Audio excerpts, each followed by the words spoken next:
முக்கிய செய்திகள். மக்கள் பணிகளுக்கு தொடர்ந்து இடையூறு. அதிமுகவினருக்கு கேப்டன் விஜயகாந்த் கண்டனம்.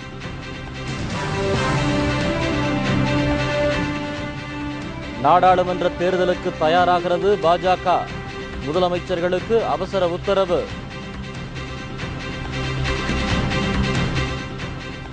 வேதாரண்யம் மீனவர்கள் நடுக்கடலில் விரட்டியடிப்பு. வலைகளை சேதப்படுத்தி இலங்கை கடற்படையினர் அட்டூழியம்.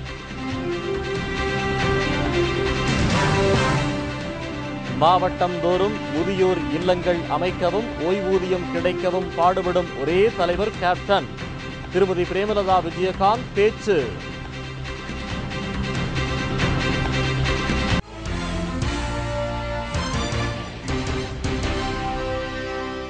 வணக்கம்.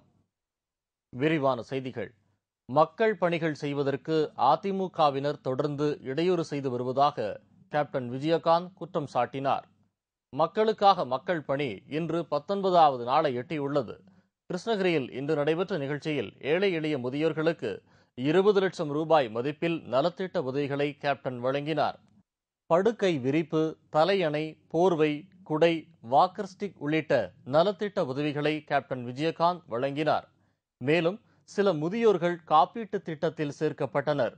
விழாவில் சிறப்புரையாற்றிய கேப்டன் விஜயகாந்த் தான் செய்யும் மக்கள் பணியை தடுக்காமல் ஆளும் கட்சியினர் தன்னை விட அதிகமாக செய்தால் அதை முழு மனதோடு வரவேற்பேன் என்று கூறினார். கடந்த 1.5 ஆண்டுகால ஆட்சியில் அதிமுக அரசால் மக்களுக்கு உருப்படியான எந்த திட்டமும் செயல்படுத்தவில்லை என்று குற்றம் சாட்டிய கேப்டன், தமிழ்நாடு முழுவதும் உள்ள சாலைகள் குண்டும் குழியுமாக உள்ளதை சீரமைக்க அதிமுக அரசு எவ்வித நடவடிக்கையும் எடுக்கவில்லை என்று குறிப்பிட்டார். லஞ்சம் வாங்குவதில் மட்டுமே இந்த மாவட்டத்தைச் சேர்ந்த அமைச்சர் குறியாக உள்ளதாக தெரிவித்தார்.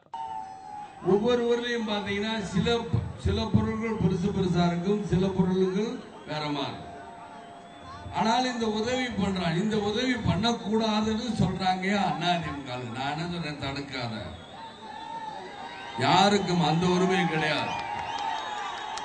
நீங்க மாத்திரம் கோர்ட்டுக்கு போறீங்க, உங்களுடைய அதிகாரிகளை வேலை செய்ய விடல, தடுத்து வேலை பண்ண. நான் ஒன்றும் செய்யவில்லை. நான் என்ன மக்கள் பணியாற்றுறதுக்கு போறாங்க.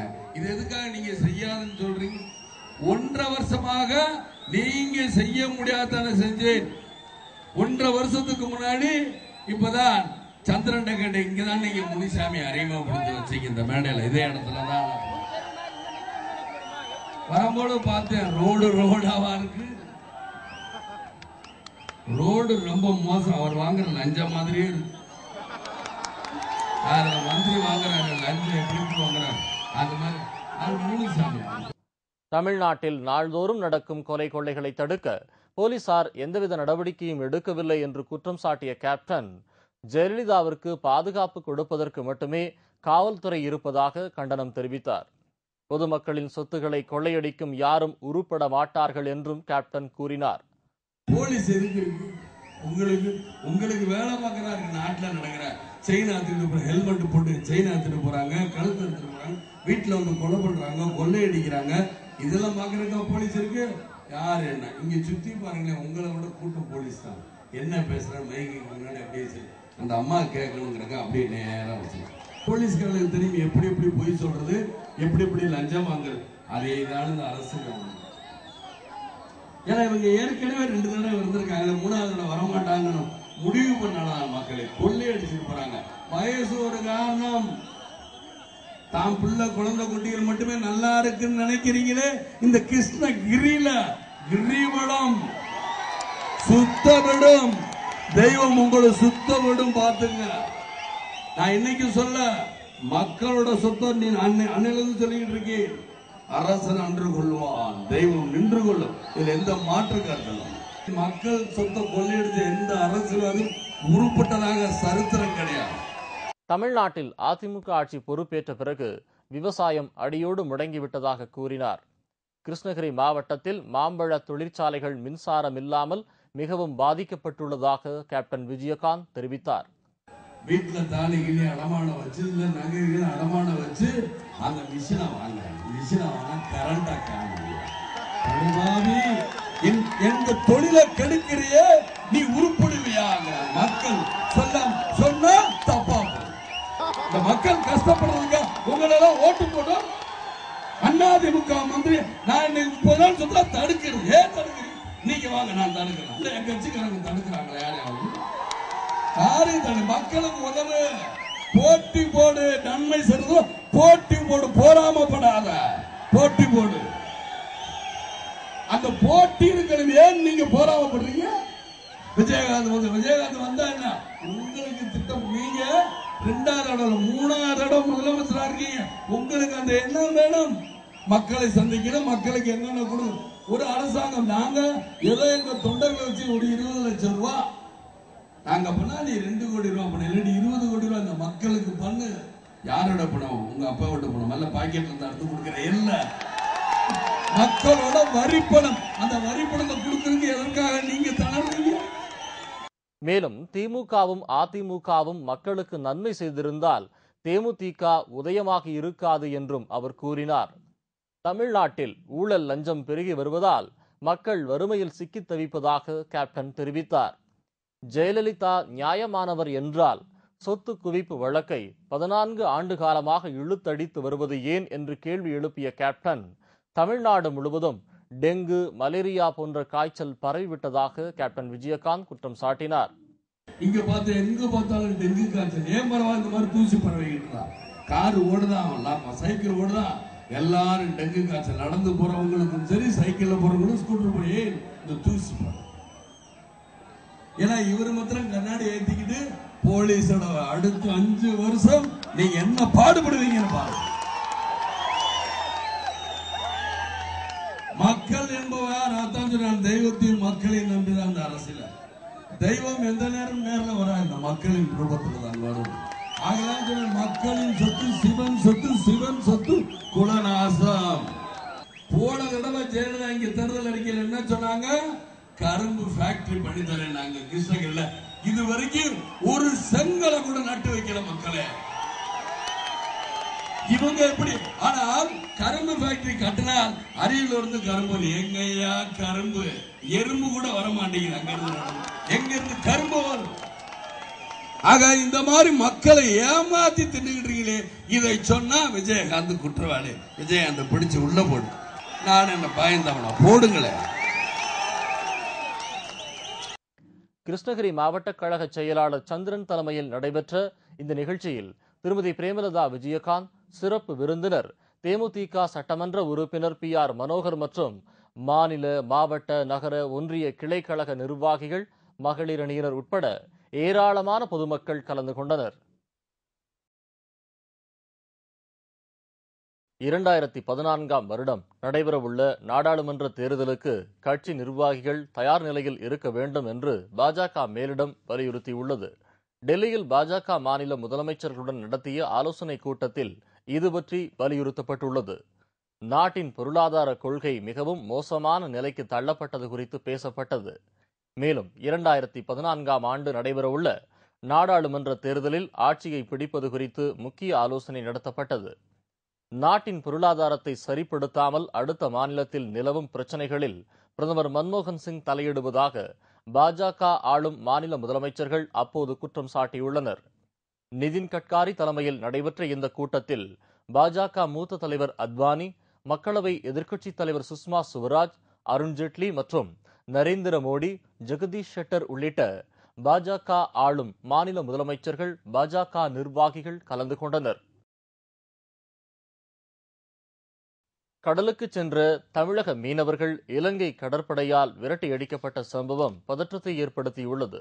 வேதாரண்யத்திலிருந்து கடலுக்கு மீன்பிடிக்க சென்ற தமிழக மீனவர்களை இலங்கை கடற்படையினர் விரட்டியடித்துள்ளனர். வேதாரண்யம் அருகே உள்ள வெள்ளப்பள்ளத்திலிருந்து நேற்று 60 ஃபைபர் படகுகளில் மீனவர்கள் மீன்பிடிக்க கடலுக்கு சென்றுள்ளனர். அவர்களை வழிமறித்த இலங்கை கடற்படையினர் கரைக்கு திரும்புமாறு விரட்டியடித்துள்ளனர். மேலும் மீனவர்களின் படகுகளை சேதப்படுத்திய கடற்படையினர் அவர்களின் மீன்களையும் பறித்து சென்றனர். இந்த சம்பவத்தில் காயமடைந்த மீனவர்கள் நாகை அரசு மருத்துவமனையில் அனுமதிக்கப்பட்டுள்ளனர். இலங்கை கடற்படையினரால் தாக்கப்படும் சம்பவம் தொடர் கதையாகியுள்ளது. கடலுக்கு செல்லும் மீனவர்கள் கரைக்கு திரும்பும் வரை உயிரை கையில் பிடித்து வாழும் நிலைதான் தற்போது வரை நிலவுகின்றது. சமூக பொருளாதார அடிப்படையில் அடிமட்டத்தில் உள்ள இஸ்லாமியர்களை முன்னேறச் செய்வது அரசின் கடமையாகும் என்று கேப்டன் விஜயகாந்த் வலியுறுத்தியுள்ளார். தேமுதிக நிறுவன தலைவர் கேப்டன் விஜயகாந்த் வெளியிட்டுள்ள ரம்ஜான் வாழ்த்துச் செய்தியில், இஸ்லாமியர்களுக்கு ரமலான் மாதம் புனிதமானது. இந்த மாதத்தில்தான் ஐம்பெரும் கடமைகளில் ஒன்றான நோன்பினை மேற்கொள்கிறார்கள் என்று தெரிவித்துள்ளார். பசிப்பிணியின் தன்மை பற்றி அனுபவபூர்வமாக அறிந்து கொள்ளும் வாய்ப்பை இந்த நோன்பு கொடுக்கிறது.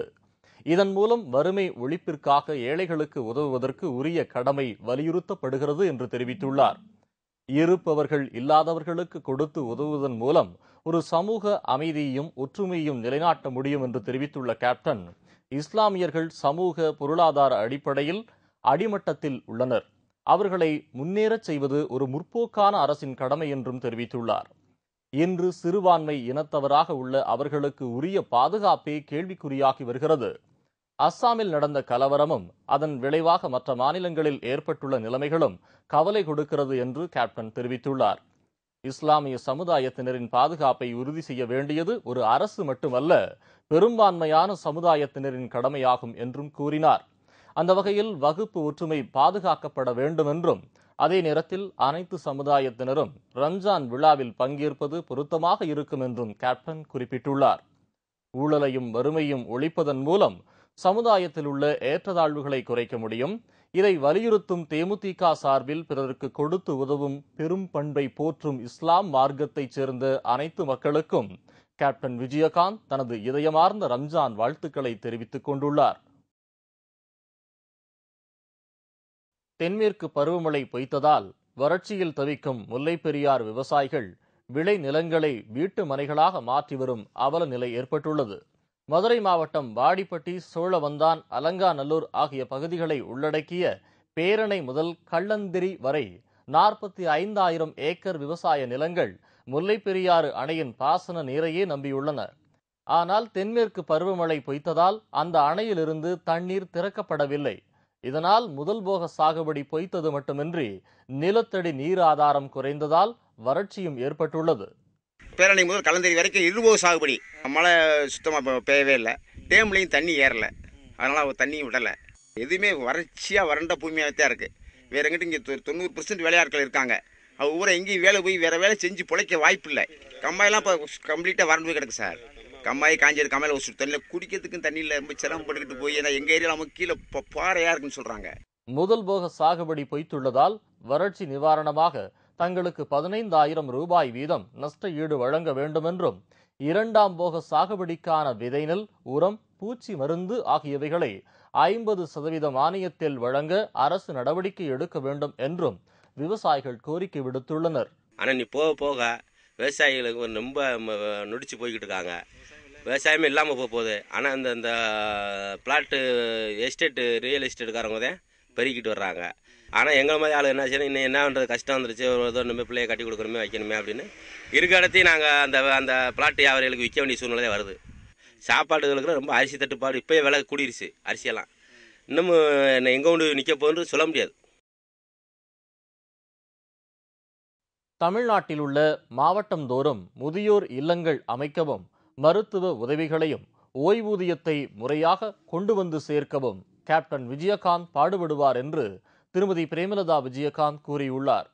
மக்களுக்காக மக்கள் பணி திட்டத்தின் கீழ் கிருஷ்ணகிரியில் ஏழை எளிய முதியோர்களுக்கு 20 லட்சம் ரூபாய் மதிப்பிலான நலத்திட்ட உதவிகளை கேப்டன் வழங்கினார். இந்த விழாவில் கலந்து கொண்டு பேசிய திருமதி பிரேமலதா விஜயகாந்த், வயதில் மூத்தவர்களை எப்போதுமே தனது தாயாக, தந்தையாக மதிப்பவர் கேப்டன் விஜயகாந்த் என்று தெரிவித்தார்.